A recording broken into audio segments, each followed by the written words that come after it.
Good afternoon, everyone. Good afternoon and welcome to episode 3 of the Rieg AD Wedding Show. Day 50 of lockdown. I wanted to say it. It's better than 40 days. It's 50 days. We made it. We can be proud of ourselves. Yeah. Okay. I'm sure everyone's glad that you will be able to buy most things online and get it shipped to you, except for wedding photography or any alcohol shoot. and cigarettes. Oh, yes. Oh, my goodness. Don't even talk about that. We'll have to wait a little bit more. Luckily, our surname starts with a J. If we have to go by in alphabetical order. That'll be interesting, definitely. So Yeah. Okay, so today our guest is Wim Vermeulen. Wim is an officiant and wedding officiant, and we will get him on a Zoom call shortly. But before we get him, we thought we would just share a few tips surrounding the ceremony and specifically capturing the ceremony as best as possible. Yes. And I think from any photographer's point of view, it's the one part of a day where you probably don't want to interfere at all, if at all. For sure. You're capturing it from a journalistic point of view. Things happen the way they happen, you capture it. And I think the idea is just to give a few tips on how to make that process as smooth as possible. Before you start with that, that is also a unique product or selling point that we can give.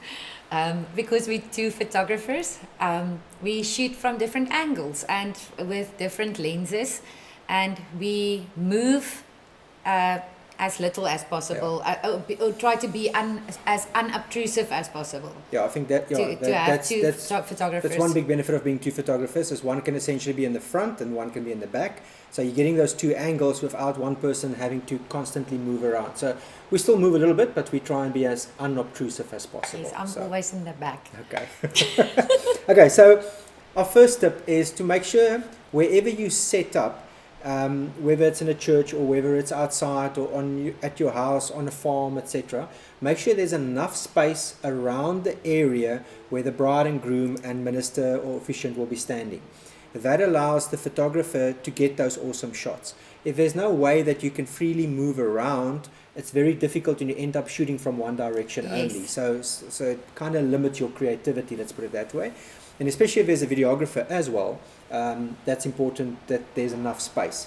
And I think on the space issue as well, and especially if you're getting married outside or in a church with some window letting in light, make sure that the bride or your face as the bride and groom are not hit with light at some strange angle.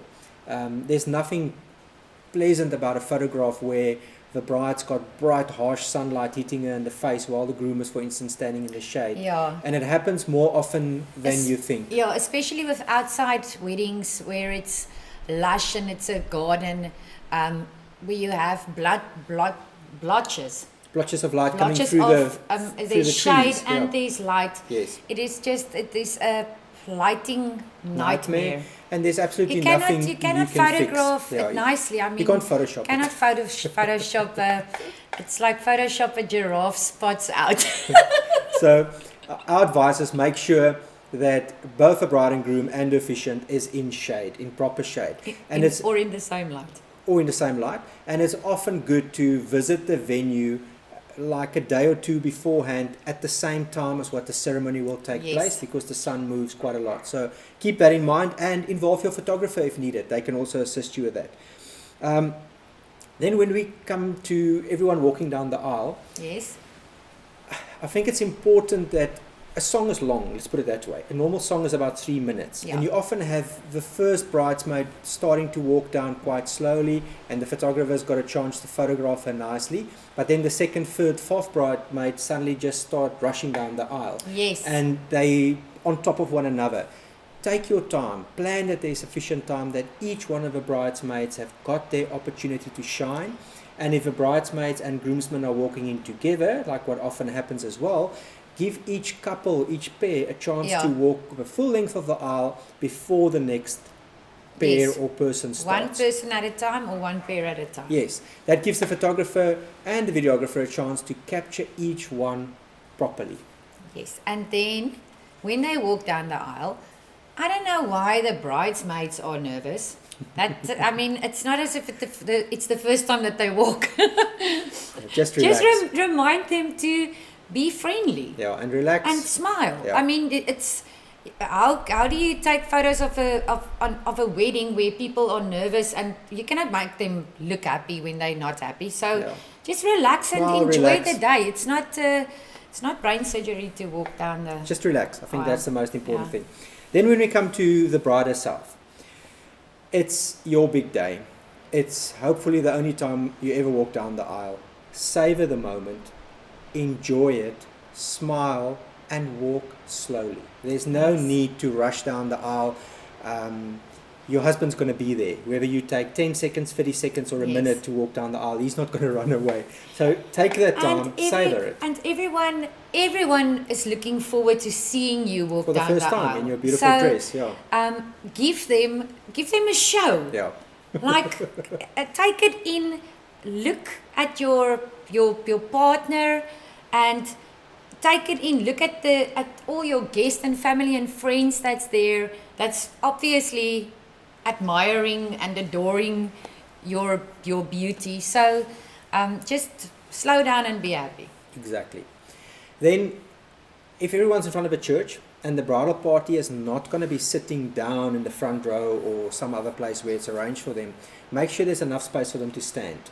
So quite often that's not practiced with the bridal party, so they end up walking to the front, not knowing exactly where they should stand, and they often end up standing in front of the videographer's cameras that's pre-set up, or there's just not enough space and it becomes a nightmare for everyone to work around in front. So kind of keep that in mind. If you want your bridal party to stand during the ceremony, make sure there's ample space for them to stand, and also just make them aware of the photographer and videographer, and that they don't go stand right in front of a camera. Often when the bride walks in and the whole bridal party entrance, it's quite difficult to rearrange and move things around, so you kind of preset them. And if someone goes and stands right in front of that camera, you might only notice it, a minute later. So just make them aware of that there's cameras around. It's not all about the photos and the video, but I mean, we know most brides. If you pay a lot of money you want the for best your possible photography, you don't want slip up like that to happen. Yeah. I mean, it's obviously not planned. That is why planning is essential. So important. Yes. There's something that we skipped, and I just thought about it now. We are already now in the front, but as you walk down the aisle, a lot of brides or couples do it.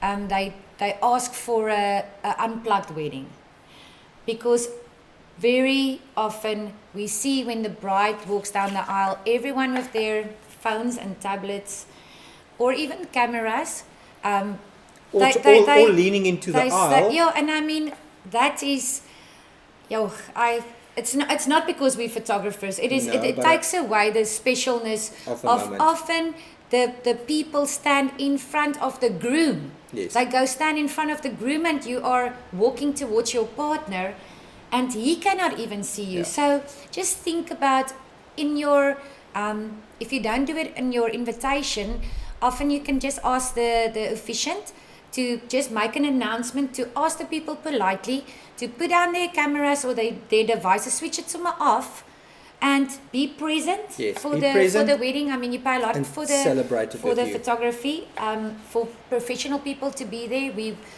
Every photographer will capture the moment.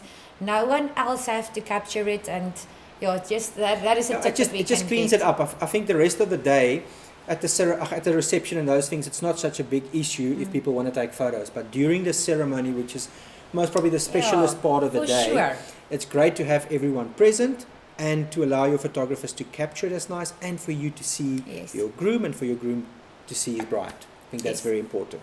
Okay, so the next one that we want to get to is when you actually give one another the rings.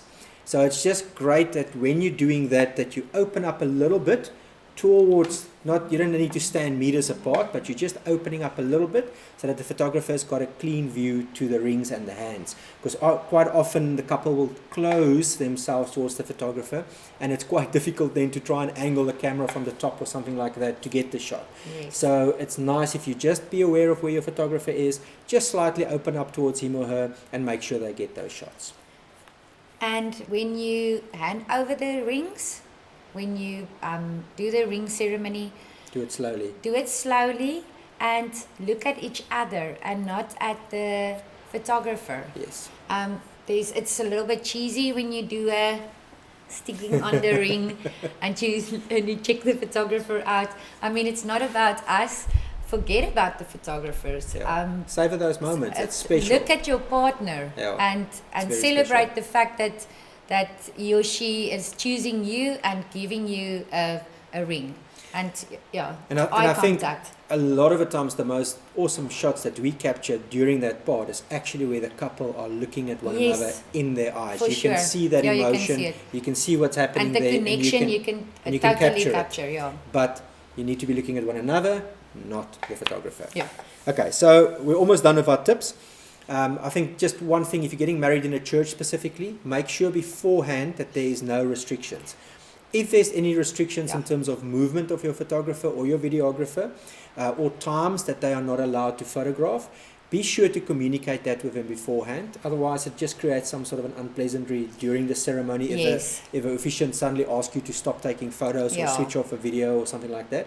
So make sure all those things are cleared beforehand. It happens very seldomly, but it does happen that there's very strict restrictions. Be aware of it, communicate them.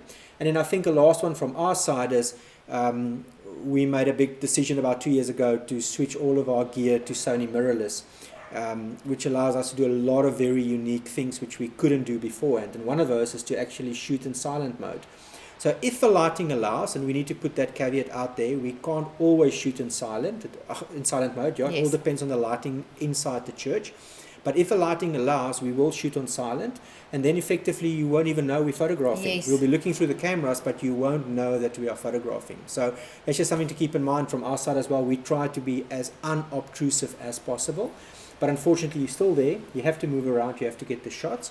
But a lot of these tips will help you to make that whole process as efficient as possible. Help your photographer and your videographer to get those awesome shots that you want.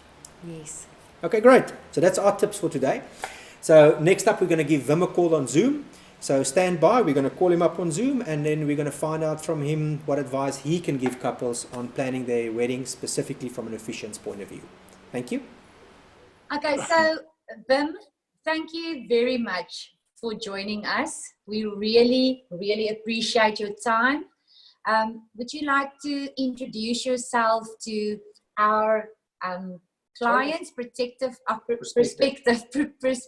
clients? Thanks, Eidie and Rieg. This is an awesome initiative, I think, that you've started, and it really is a privilege to be talking with both of you today. It's always awesome working with you in the field, and now to do this together with you is another awesome thing. Yeah, I in my previous life I was an Anglican priest, but before that I started my working career in the hotel industry. So I worked in hotels for a while, and then moved from the hotel industry into human resources with Anglo American, and then to the development bank in Midrand, and then from there into the ministry. So at 38, I went back to study theology. And then I was an Anglican priest until I picked up a little bit of a speed wobble with the hierarchy, and then left the ordained ministry and with a friend bought a guest house in Craddock, and was looking for a spiritual home. And then found on the internet an organization called Takotsa, which is the African Church of Truth.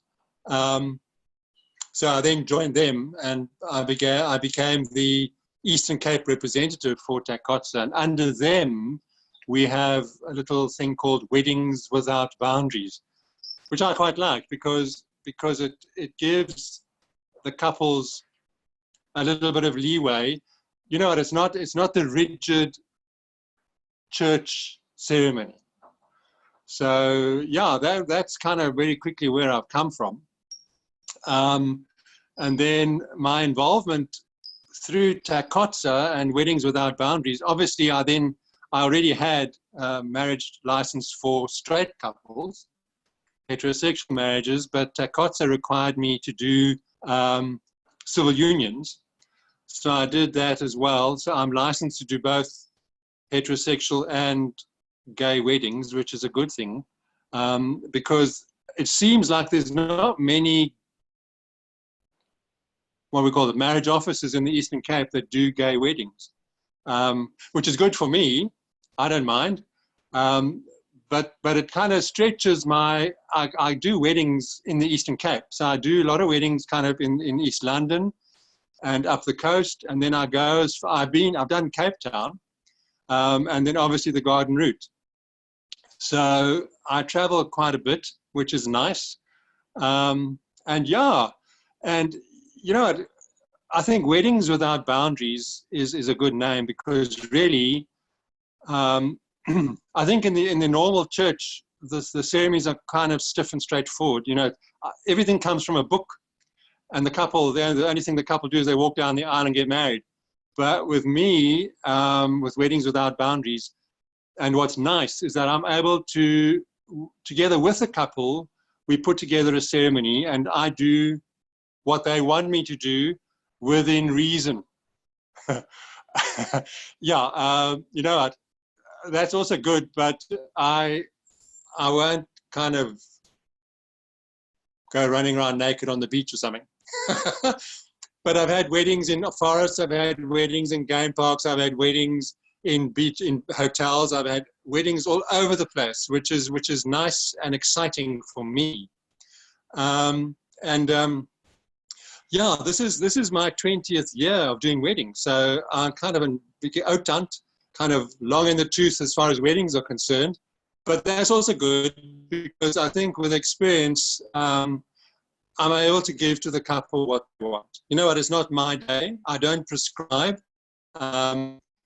I talk to the couple, and we kind of together decide on what the ceremony will be about, which is nice. And also maybe my ceremonies are probably a little bit more relaxed than what they would find in a normal kind of church situation, and also less structured. You know, we do things together, and we decide on something together. And, you know, in all of my 20 years, if there's anything kind of I can give to the couples as a tip, I find that sometimes the couples look for a marriage officer as kind of the last thing. And you know what? Without a marriage officer, there is no wedding, huh? So although we may be last on the list, I think we're an important part of the wedding. As I said, without the marriage officer, the wedding can't happen. But I'd encourage them to book early. I get quite a few calls from brides like a week or two before the time, which is not a problem for me. I can put together a ceremony quite quickly. Yeah, you know, they phone and say, "Oh, I've had one mother who phoned me on a Wednesday for a Sunday wedding." Okay, but that wasn't the couple's problem. Their Germany had dropped the couple because he suddenly had something else on. So between the Wednesday and the Sunday, we had to put something together. But that's also good. And you know, another thing I would encourage the brides to do is to be on time. You know, it's not like when I'm in the church where I only have one wedding per Saturday. Because I'm kind of a freelance marriage officer, I have sometimes more than one wedding. And if the bride runs late, then everything else runs late. And I sometimes have to cut short the ceremony, which is a pity, because I do put a lot of work into my ceremonies. And if I have to cut short, if I had to edit the ceremony because they are running late, then it kind of diminishes what could have been an awesome ceremony. And then with the time, I just like to tell the brides, you know, there's a lot of stress when it comes to a marriage. And if they're 5 or 10 minutes late, it's not a train smash. So don't stress about that, because she's not the only person that's involved. You know what? There's hair to do, there's makeup to do. Somebody's driving her to the venue. And quite often, whoever's driver kind of takes a detour, I think, just to get her nerves up. But yeah, don't stress about that. And yeah, but don't be late. And also what's interesting and what's exciting for me is that this year, well, I was hoping that it would be this year, but now with lockdown, it'll probably be early next year, I'll be celebrating my 500th ceremony. So I'm giving away the ceremony for free to the 500th couple. So that's about a 30% discount on the normal fee. And I'm quite looking forward to see who the 500th couple is going to be. Yeah, so that really very quickly and very briefly is my story and what I have to offer. Yeah. I don't know if you guys have anything more. No, that is wonderful. You covered everything. Everything that I wanted to ask you, in any case, covered everything. Thank you so much. I mean, we've been very privileged to have been involved with a couple of weddings that you've done. And it is, as you say, because of your way, it is very, very special. You always, with all your ceremonies, it is so individualized. Yes, I think that's the thing. Yeah, it's almost like a custom. It's customized. Yes. Everything nowadays is customized, and with your ceremonies, it's always customized, and that for us is so special to be part of that and to hear every couple's little journey. And we learn something every time. I think that's the awesome thing for weddings of us, is when we listen to the ceremony, we often look at one another, and then for that moment, we're busy working, but it's almost like a little renewal of the vows, a renewal of the vows every time that you photograph a wedding. So maybe that's the secret to 20 years of being happily married, photograph weddings. Yeah, but you know what? I try and do a different ceremony for every couple, because if it's the same, if it's the same thing every wedding, then I'm going to get bored, and people can hear in your voice when you get bored. So I really do try and do something different for each couple. Yeah, but obviously some of the things will be the same. But yeah, we do.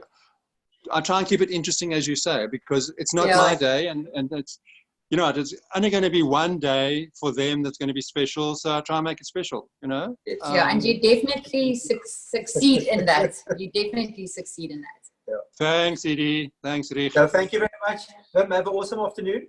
Yeah, thank you. And you guys also. And I'm looking forward when this lockdown stops, and then working together with you again on a wedding.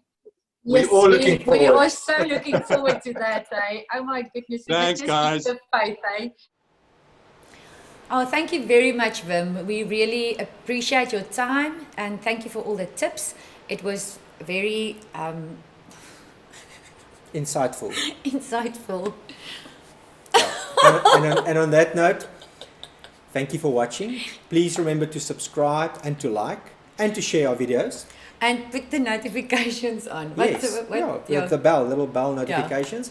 Yeah. And if you are planning to get married post-lockdown, please get in contact. Our contact details are below, as well as Wim's. And we would obviously love to photograph and film your wedding.